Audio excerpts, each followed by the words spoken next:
मकै हाम्रो स्वास्थ्यको निम्ति निकै नै राम्रो खानेकुरा हो, जुन स्वास्थ्यमा अति नै राम्रो पनि मान्ने गर्दछ। नमस्ते साथीहरू, तपाईहरुलाई स्वागत गर्न चाहन्छु सजिलो किचन च्यानलको अर्को एउटा भिडियोमा। योपालि हामी मकैको निकै नै मिठो र नयाँ परिकार मकैको चटपटे बनाउने छौं, जुन बनाउनको लागि निकै नै सजिलो रहनेछ। खाँदाखेरिमा मिठो नहुने त पक्कै पनि कुरा भएन। आज यो रेसिपी तपाईहरुको बीचमा शेयर गर्दैछु, जसको लागि चाहिँ मकै रहेको छ, जसलाई मैले भाँचेर ल्याइ पनि सके। आफूलाई चाहिने जति यतिको मकै रहेको छ, जसलाई मैले चाहिँ यसरी केलाउन खोजिरहेँ। राम्ररी हल्का मिलाएर केलाउँदैछु, किनभने यसको खोसेल्टामा नै पछि हामी चटपटे राखेर सर्भ गर्नेछौँ। त्यो कारणले गर्दाखेरि मैले अलिकति मिलाएर भाँच्ने कोसिस गरिरहेँ। हरियो मकै, हल्का दुधे मकै भयो भने निकै नै राम्रो चटपटेको निम्ति हुने गर्दछ। र यसरी जुङ्गाहरू, यसको बोतलाहरू जति सबैलाई केलाएर राख्न खोजी पनि रहेँ। र खोसेल्टालाई पनि यसरी मैले तयार गर्न खोजेँ। माथिको हल्का भागलाई अलिकति ठुलो बनाएँ, जसले गर्दाखेरि पछि हामी चटपटे राख्नको लागि सहज हुने गर्दछ। र बाँकी रहेको मकैलाई पनि यसरी मैले निकाल्न खोजिरहेँ।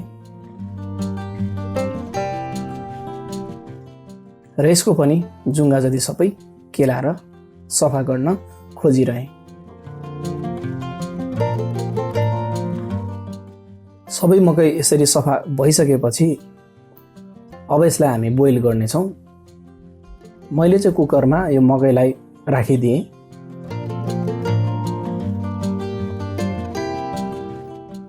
अब यसमा अलिकति पानीलाई राखिदिने,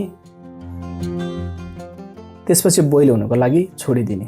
लगभग मैले 6 देखि 8 सिटी लगाएर बोइल गरेर यसरी तयार गरेर निकालेँ। यो चाहिँ मकै बोइल गरेर निस्केको पानी हो, जुन खानको निम्ति निकै नै मिठो हुन्छ। मलाई चाहिँ अति नै मन पनि पर्छ, तर चटपटेमा हामी प्रयोग गर्ने होइन। अब मकैलाई मैले यसरी छोडाएर एउटा बाउलमा राखि पनि सकेँ। अब चटपटे बनाउने प्रोसेसको लागि लागौँ। केही काँक्रोलाई मसिनो काटेर राखेँ, प्याजलाई पनि मसिनो काटेर राखेँ, टमाटरलाई पनि मसिनो काट्ने, हरियो खुर्सानी पनि राख्ने, धनियाको पात, भुटेको जिराको धुलो, स्वादअनुसारको नुन, थोरै चुक अमिलो राखेको छु। चुक अमिलो भएन भने कागतीको रसलाई पनि प्रयोग गर्न सकिन्छ। अब राम्ररी यसलाई मिक्स गर्न खोज्ने। यो चटपटेमा हामीले राखेको सबै मसलाहरू राम्ररी मिक्स होस् भनेर यस्तो तरिकाले राम्ररी मैले चलाउँदै तयार गरिरहेको छु।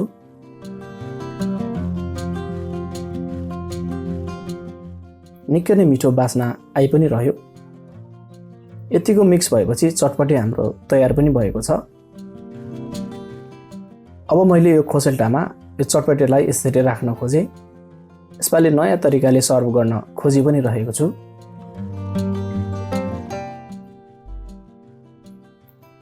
र जति यो खोसेल्टामा जान्छ त्यतिको चाहिँ चटपटे राख्ने, र बाँकी रहेको खोसेल्टामा पनि सबै चटपटेहरूलाई यसरी भर्न थाल्ने। र मैले चाहिँ चटपटे भरेर पनि तयार गरेँ।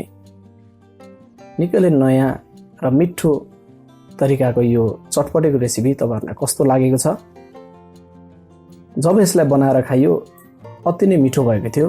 त्यसमध्येमा पनि मकैको परिकार हाम्रो स्वास्थ्यको निम्ति निकै नै राम्रो मान्ने गर्दछ।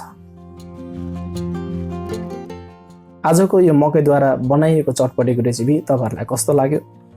यदि मन परेको छ भने भिडियोलाई लाइक गर्नुहोस्, च्यानललाई सब्स्क्राइब गर्नु भएको छैन भने सब्स्क्राइब गर्नुहोस्, र यो भिडियो शेयर गर्न पक्कै नभुल्नुहोला।